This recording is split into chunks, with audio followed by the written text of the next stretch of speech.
Hey family, welcome to the Hub.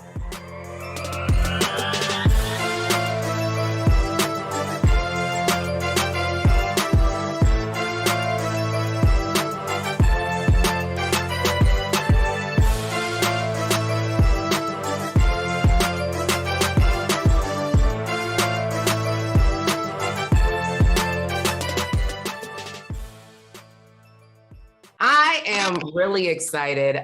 This is actually my first time meeting face to face Pusha Key, Kenna Williams, but I have been her internet bestie for many years, and I've just been able to witness her amazing journey. And a part of that journey is she helps Black folk and all folk get international. Okay. She has this signature trip that she does every Halloween to Dubai, where almost or over 500 people join her every single year. And I am just so blessed to have Pusha Key, Kenna Williams up in the building. What's up, Kenna? Hey, how are you? I'm well. Welcome to the Coach Cash Show, girlfriend. Thank you. You're welcome. So before we even get started, Kenna, I got to tell you, girlfriend, the reason I look like half garbage, hot garbage is I done got the Rona. Yes. I'm doing all right.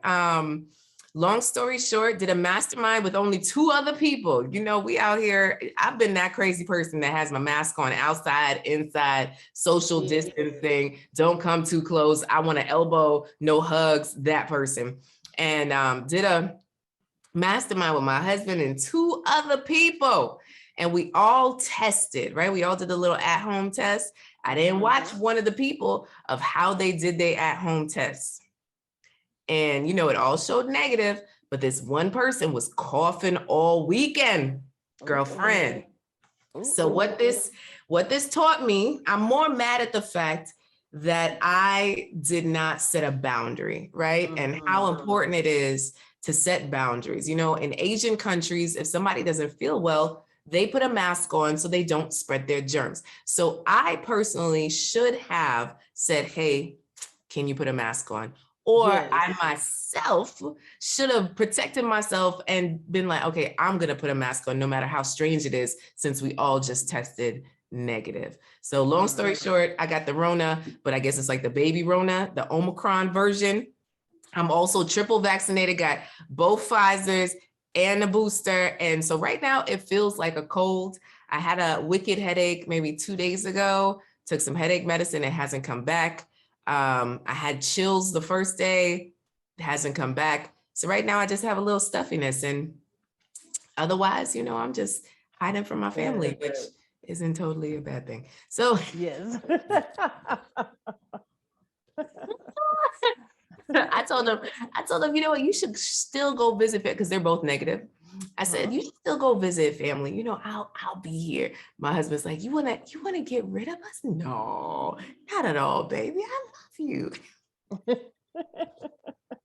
Mama, it's a long time. So, Kenna, go ahead, girlfriend. Tell us a little bit of how your love story, like tell us a little bit of your love story, like where you've been, and you know, we'll get into where you are now. So what have you been through? What have you been dragged through? Come on, tell the real deal. The real deal. I have been through so much as far as love life, relationships, romance goes.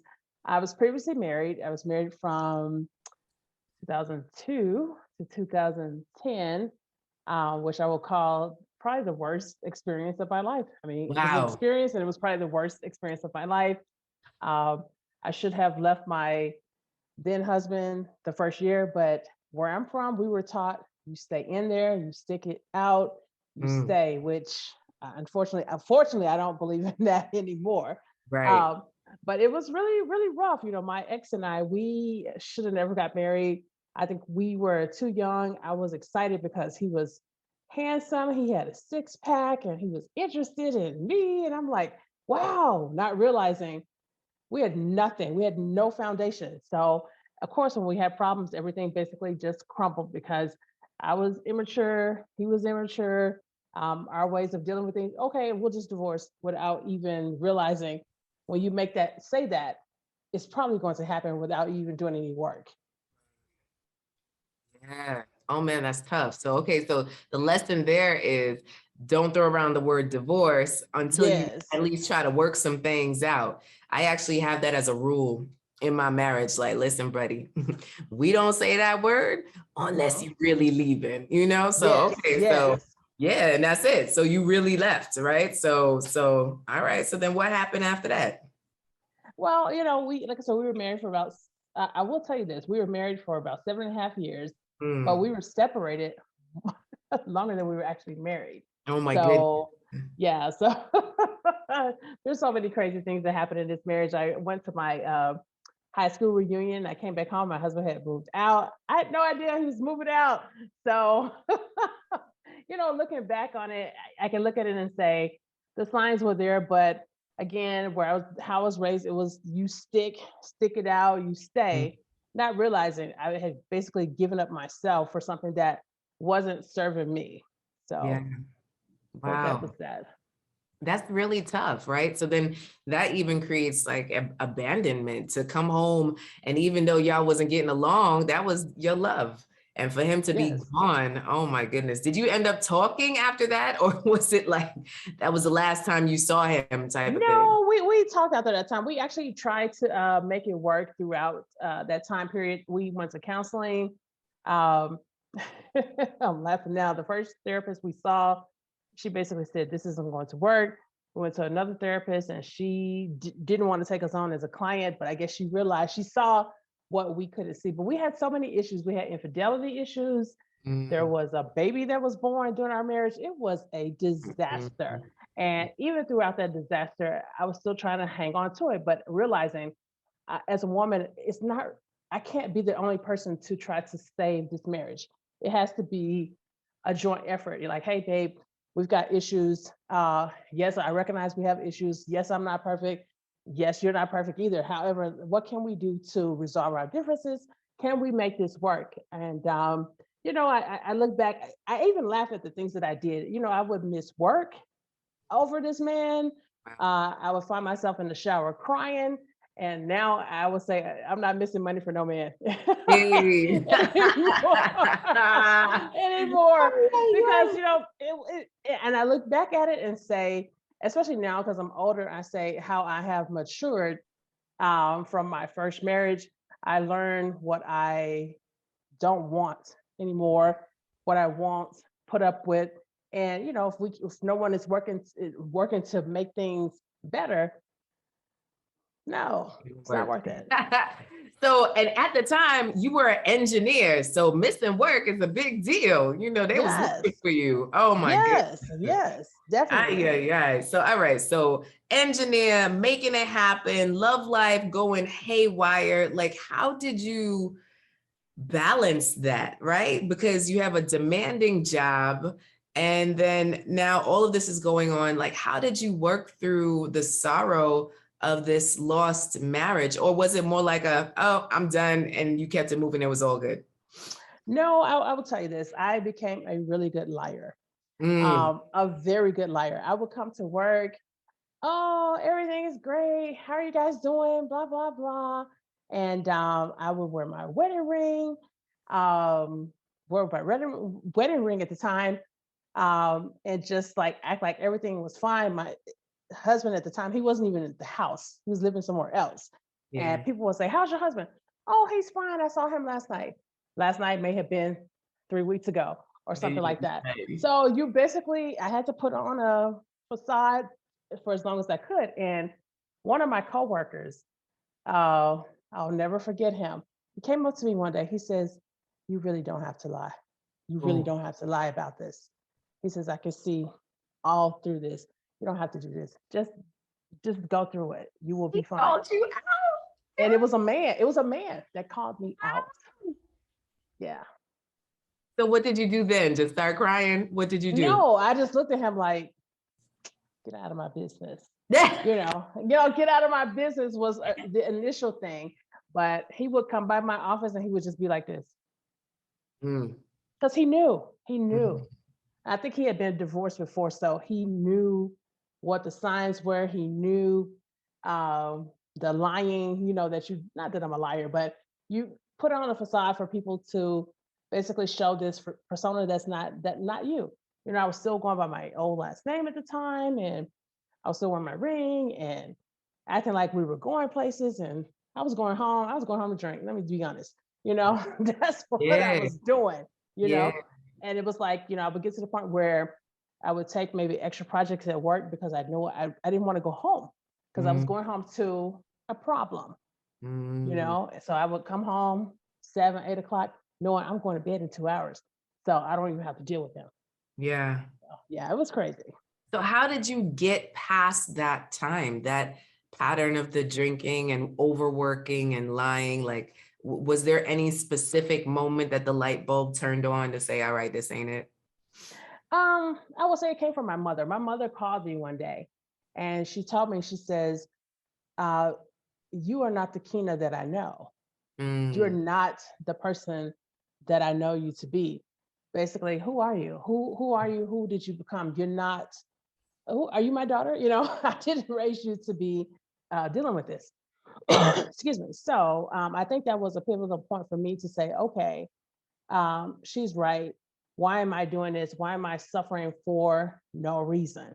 yeah. My ex at the time, he was out living his life, carrying on relationships and what have you. And I'm over here with the ugly cry every day. Like, why? So, Yeah, yeah. Okay, so then did you start to do new things to create like new patterns, or it was just that simple of a conversation and everything was better? it was that, and right before that happened, we decided. I don't think we had decided to divorce at that time, but after our last counseling sessions, the last counseling sessions that we did, it actually was at the point where my ex stopped coming. So I think that was another pinnacle point where I said, well, you know what? Insurance is paying for this. Let me just get what I need for myself, Mm, which was great. So yeah, okay. definitely. Okay, so now in terms of transition, right? So what came first, your next love or your new business? Which came first? Oh, probably next level because I've dated. I tell people I have I've dated a lot. I one of those people. After my divorce, I basically hopped right out because I was really done with. I was done with him before before we'd actually filed. So I was done. So I was ready. So once I got out of the marriage, everything was fine. I met someone like 2 months after divorce. We ended up dating for about 2 years. Wow. Okay, so the question always is, where did you meet? Because like there's this a thing that, the good men are hiding under a rock, so where did you meet that guy? When I lived in California, he actually was in the military. So he worked on the sister military base, but I met him online. She met him Yes. online, online. Okay. So obviously Yeah. that one didn't work out. Right.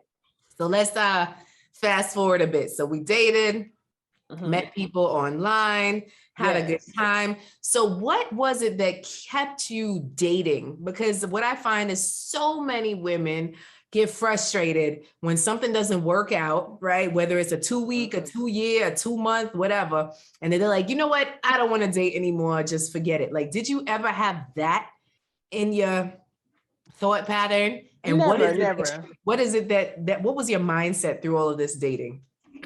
I was never going to accept defeat. I was never going to make a decision and say, you know what, I'm not finding the man that I want. So I'm just going to become a hermit, stay in my house, focus on my job, become a workaholic, become a whatever, get multiple degrees or do whatever women do when they go through this time where they decide that they don't need anyone. I have a friend of mine, I'm not mentioning her name, but she is someone I love very dearly. And she's divorced, and after her divorce she just straight into her work, and I'm thinking, hey, it's been 5 6 years, I need you to get back out there. Yeah. So basically I kept myself motivated to say, you know what, every person that I meet I'm not trying to make this man my husband. Right. Let me go out here. Let me have fun. If it turns into something great, if it doesn't, it's still great. I'm still an amazing person, and Mhm. someone will see the beauty that is me and appreciate me the way that I need to be appreciated. And I Mhm. just said, I'm not accepting defeat. Sure, this guy didn't work. Okay, fine. Sure, this one didn't work. Okay, fine. And I think for me personally, I chronicle pretty much my dating life. I was very open. Um, when things didn't work out, I just said it didn't work out. People are like, well, are you done? Like, no, I'm not done. Keep going. I keep going until I get what I need. Keep going until you get what you need. Are y'all listening? Yes. Oh my Yes. goodness. Oh, that's good. That's good, good. So tell us the story about the blue ring. Woo! Yo, Hey. as we say here. Well, the blue ring. Probably 10 years or so ago, I saw this blue ring on a cruise ship. And I was like, wow, this ring is, well, I don't know if it was on a cruise ship or like one of the cruise ports. And I just had my eye on this ring forever, had my eye on the ring forever.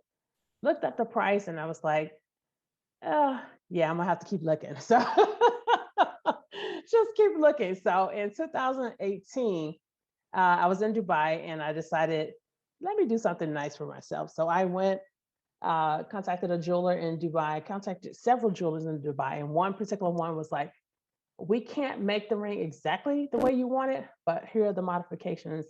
And I was like, okay, I looked at the modifications. I was like, you can't even tell. So let me get this ring. So I had the ring made. That was October 2018. November 2018, I was back on the internet again. I was on my way to South Africa and I talked to a young man. We clicked instantly. I flew to South Africa because I had a group trip there. And we met. It was a great experience. I thought he was an amazing guy. And I was like, all right, this is it. Let's do it. And the following month, he asked me to marry him. But before then, I knew he was going to ask. And the thing about him, he wanted to give me a ring. He started looking at rings, and I didn't like any of the rings he picked. I was like, no, no, no. So he was like, well, you have a ring that you like. Let me buy it from you and give it back to you. And I was Wow. like, no. So he asked me again for the second time. I was like, no. Then he showed me another ring. I said, no. Then the third time he says, let me just buy the ring. So he actually paid for the ring. And when we got engaged, this was 3 years ago, Mm, he actually gave me the ring. mm. Yes. Wow. Wow. So you were traveling to another country because essentially you were US based. You're traveling to another country with a group and Yes. you still got online like, look, love is everywhere, right? Yes. So love is Yes. not just in my backyard, love is everywhere I go. So you're on Yes. the app, you talking to the man, things going well. He buys the ring from you, he proposes. So he Yes. proposed, what was the span of time that he proposed in? Your listeners are going to trip out. I would say it was probably a month and a half. Wow. Yeah, probably a A month and a half. month and a half. You got a ring in a month. Is that a record, y'all? I think that's like a record. A month and a half. Oh, snap. Yeah. So, so now y'all were living in two different countries. You went back home to Tennessee? The Tennessee? California. California. Okay. Mhm. California. All right. So California, you went back home to California. Now you're living in two different countries. So how did that all play out? Well, it was interesting when he and I when we were together. We had a really good communication. We would talk several times a day. We talk on video. We text, do WhatsApp calls. We had trips planned, so I would fly to South Africa, or he and I would decide, okay, we're going to meet in country X or whatever the case may be, and we did that for a few months until we split. Decided this wasn't it. So, would you say that dating long distance, you have to have resources? Yes, you have to have resources to date long distance because number one, depending on how far the distance is. I mean, is it a distance where you can drive? Not so much.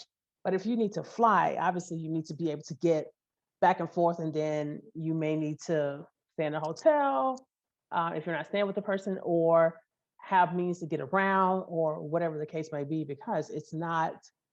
Um, I won't say it's hard, but somebody needs to have resources elsewhere. Somebody, because I'm like, if y'all meeting in countries. So now, let's dispel some myths, right, Kenna? Because when people think of Africa, any part of Africa, they think of poor people, right? So it's like, for you to find a man that had the means to buy this expensive ring and also fly and meet you in countries, I'm guessing you weren't paying for those tickets.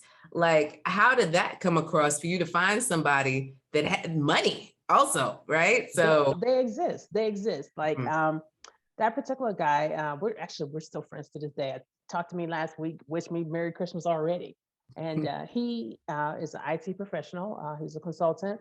He's doing well. There are plenty of men, even the men that I've dated here. I've dated all types. Doctors, I've dated attorneys. I've been out. Let me say dated. I went out with attorneys, doctors, all different types. Musicians, hustler types, all types. This country is not everybody is struggling or what have you. There are some that are, but there are men out here that they're not. And let me say this, since I feel like this might be the next step. Not everybody is looking to come to the United States. So a lot of people already make the assumption, oh, American ladies, they assume that they're going to come to. I'm like, no. Here I told every man, I live in South Africa. So if you think you're coming to the States, bro, I'm sorry, it's not happening, because this is where I live at this point. So most men, they know. Yeah. And wow. they're not looking for that. So do you feel like you put something special in your profile that attracted men with means? Like, this is the question that I get, right, Kenna? Like, Coach Cass, I keep, attracting the broke joker that's looking for a handout. Where do I meet, the hot term is a high value man. I'm like, what is a high value man? Like, come on, like, money doesn't define somebody. But at the end of the day, a lot of these women, right? Engineer, doctor, whatever, you've gotten to a certain place. So you kind of want someone that could pay for dinner sometimes. So do you feel like you put something special in your profile that attracted these men with means, or any of that? No, the thing is, my profile was very short. A lot of my friends will say, can you look at my profile? I'm like, it's a book. The average man is not reading this. So I would put boom, boom, boom, a few information. Hey, you want to contact me? Whatever, call or whatever, send a message or what have you. Put some funny pictures up there. Always face picture, full body, because I want everybody to know this is what it looked like, Hey. that's what it looks like. So there's no surprise. But yes. I didn't say much, and then people will contact me. The thing is, these men exist, all type of men out there. People talk about you mentioned the high value man, and again, what does that mean? That could mean something totally different from other people. I probably, at this stage of my life, I don't necessarily, although I'm engaged now, I don't necessarily need a high value man. I'm seeking happiness, probably more so than anything else. Which ladies hate to hear this at times, because they're like, well, I need a man that can do this. And I'm like, okay, great. I already have all these things. I don't need that. At this point, when I'm sick, who can make me soup? Who can take care of my plants when I'm gone for 9 weeks at a time? Who can, go put gas in my car? Or, who can I trust to, not run off with my credit card when it's on the table? Stuff like that. I mean, it sounds so simple, but I look at, okay, the things that matter.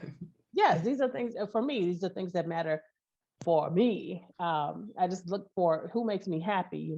I dated this guy last year for a couple of months.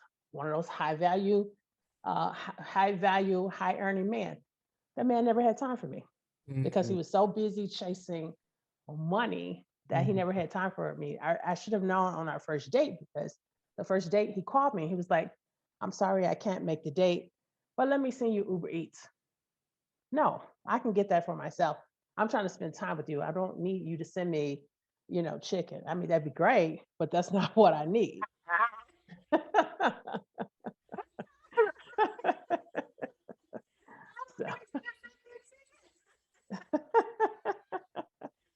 my goodness. So you said, oh, wait, hold up. Okay.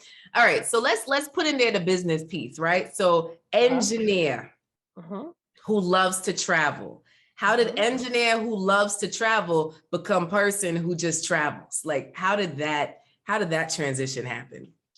Oh, that transition. I think I knew it was probably eventually going to happen. I got to the point where I had worked at my job for almost 20 years or so. And, frustration, you work for so many years and, you apply for a promotion or a upper level project and you're told, you know what, we like you, but you don't have enough experience. I'm like, how much experience do I need? I've been here all these years. You mean to tell me almost 20 years is not, do I need to be almost at my deathbed before I, become this manager or whatever?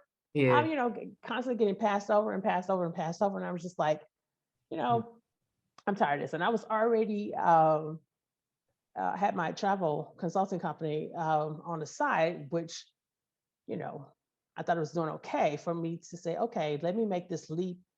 Yes, it's a little bit scary, but let me just try it. Let me just do it and see what happens. And I have to shout out my aunt. My aunt Della, she she told me, she says, if you ever need to come back home, you can come home.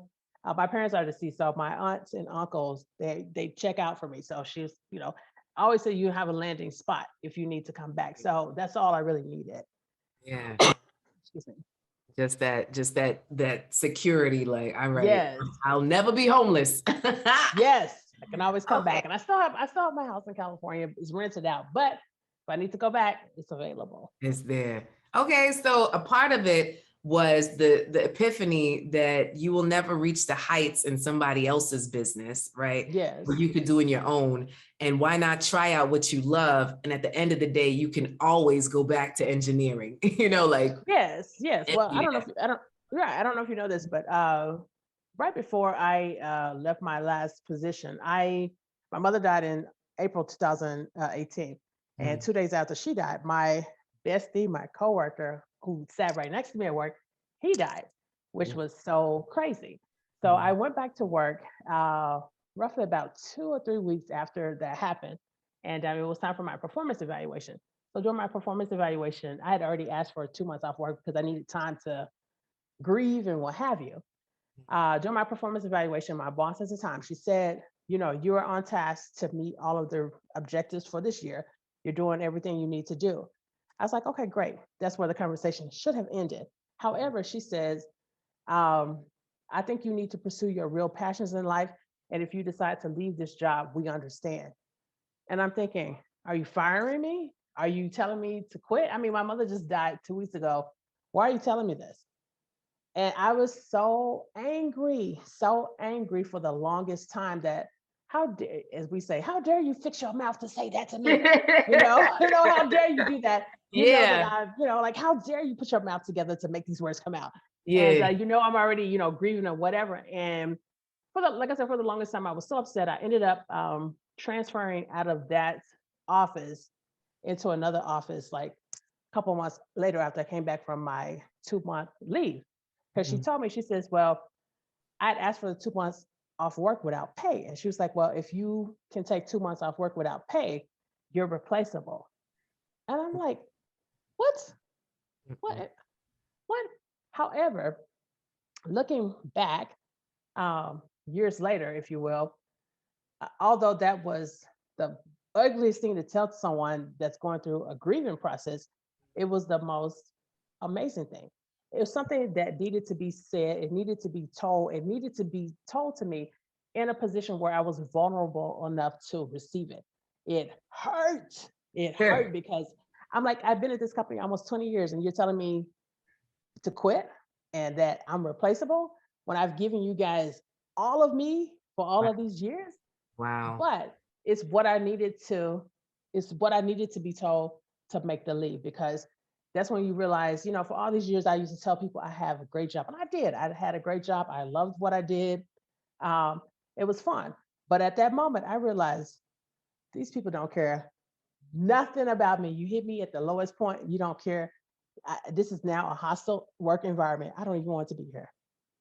You know? So then you transitioned out. Was there any big moment in terms of when you gave your leave? Did you like saute in like typical AKA style? Did you like throw up the ivy?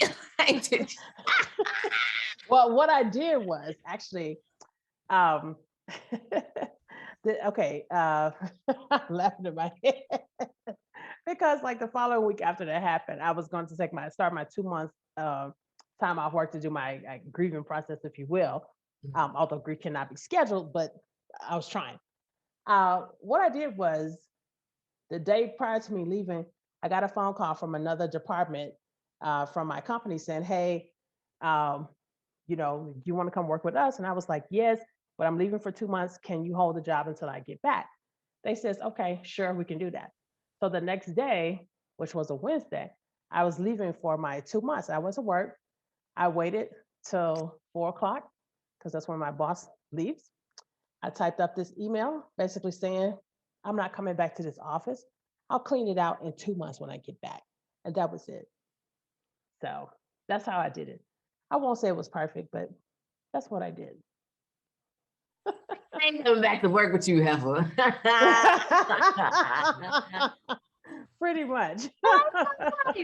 Okay, so then now you launch into your business. So you already had success in your business before you left your job, yes? Yes, yes.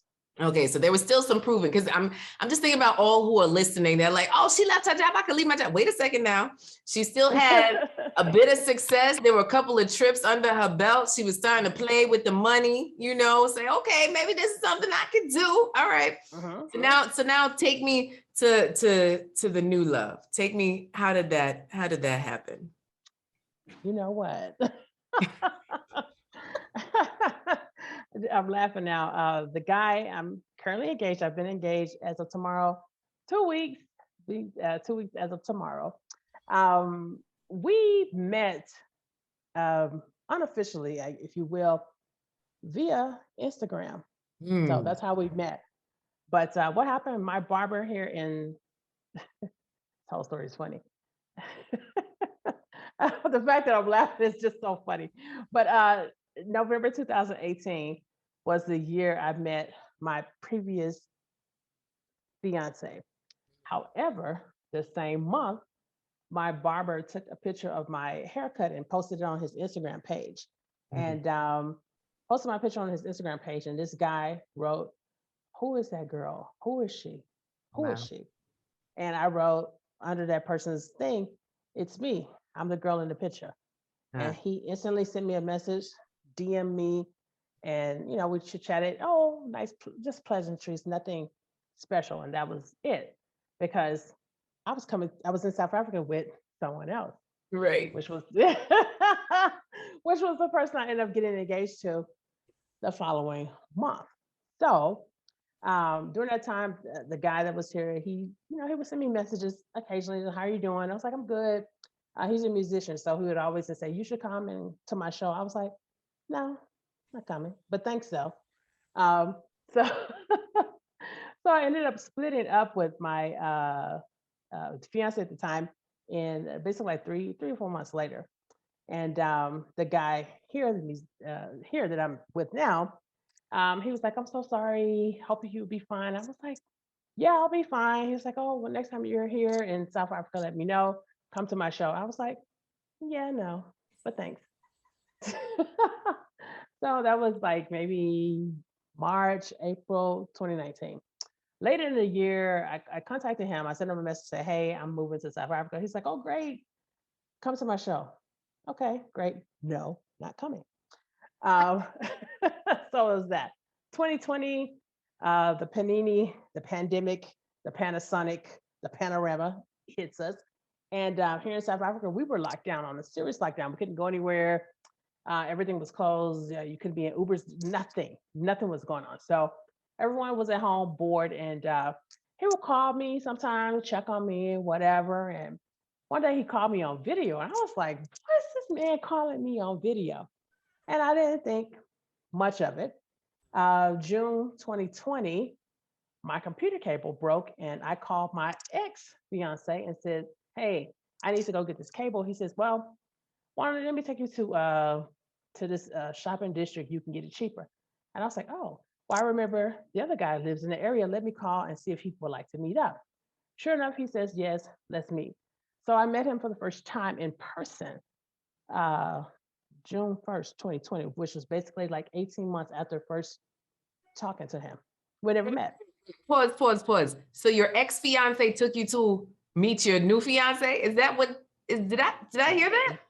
You did. We weren't dating at the time. I just met. I just was just there. He had a car. I didn't have a car.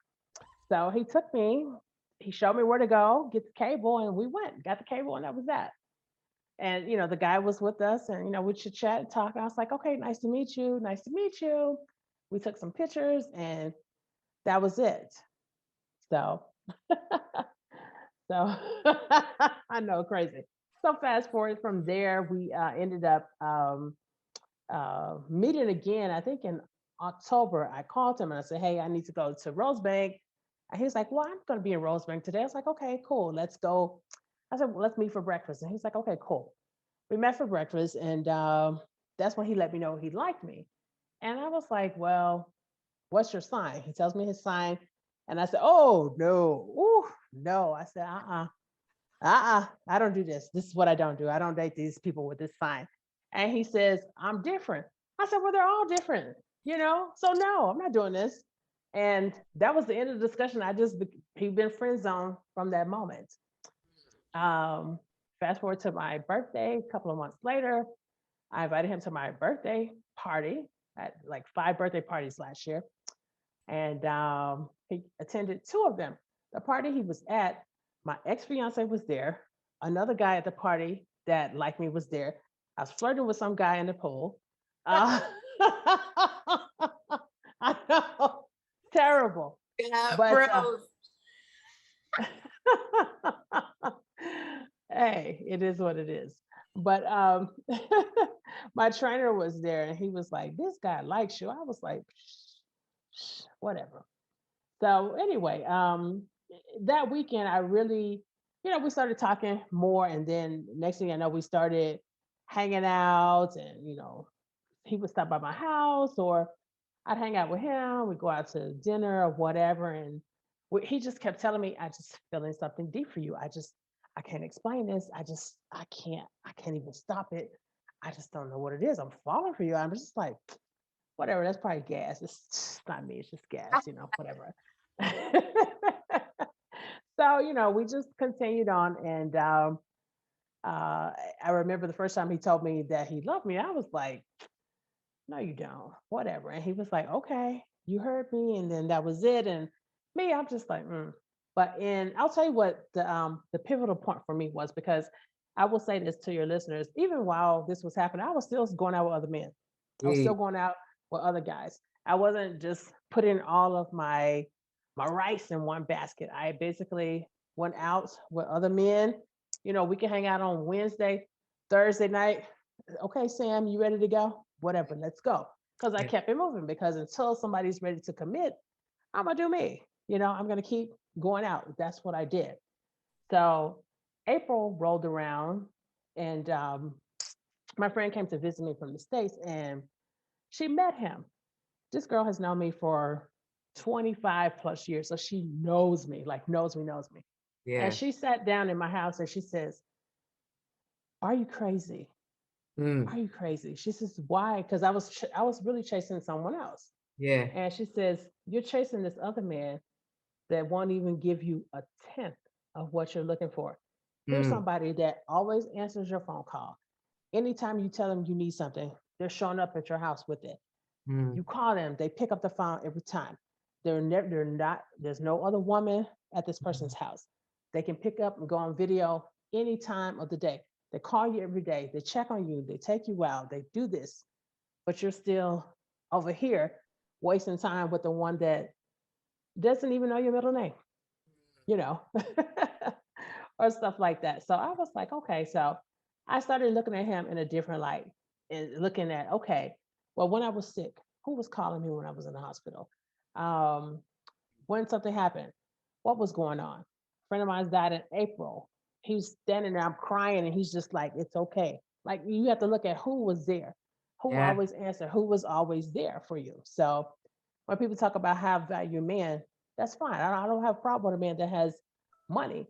But at this stage of my life, I need you to have a lot more things other than just that. That's not enough for me. I'm at the point in my life where I can, everything I want, I already have it. I already have it, but I was missing that somebody to be like, okay, this is what I need. This is what I need right now. I need you to, be this person for me, whatever I can be this for you. So it took me a few months before I was like, all right, let me get myself together. And then next thing I know, I find myself going deeper, deeper, deeper, deeper, and deeper. So yeah, so here we are. No. Skip to here we are. When did you actually say, all right, this is my man? Or you never actually said, this is my man? Like literally you just got engaged. Like what was that? No. So I think I stopped my shenanigans in May. I think I stopped playing around. About May, I stopped playing around. July, I was finally like, all right, this is him, whatever, left it at that. And we had a series of things that happened for him. He ended up getting sick in August. And I don't know, I think for him, that was the pivotal point for him to say, I want this girl in my life, So some people don't say girl, but I still feel young. So yes, this girl. So at 45, yes, this girl, I'm okay with it. So I knew that it was coming. I just didn't know exactly when, because in November, I talked to his mother lives in another country. So I talked to her. Actually, I talk to her every week. If I don't talk to her once a week, she thinks something's wrong. Wow. So call her at least once a week on the weekends or during the week just to see how she's doing. My husband to be is a very religious man. He's basically the minister of music at church.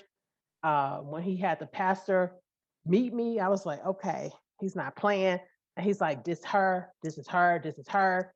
And he tells everybody, this is her, this is her. So, and I knew he was going to do. I just didn't know exactly when. So he did on my birthday. Wait. Slow it down. Engagement story. Come on. How did you get engaged? Well, what happened was at my birthday, I had a birthday when my birthday was December 9th. So I did not want to have a birthday party. I didn't want to do anything. I told him, let's just hang out at the house. You can cook and I can just eat. You cook, okay? You clean it, whatever. We can just do something at home. He was like, no, you need to do something.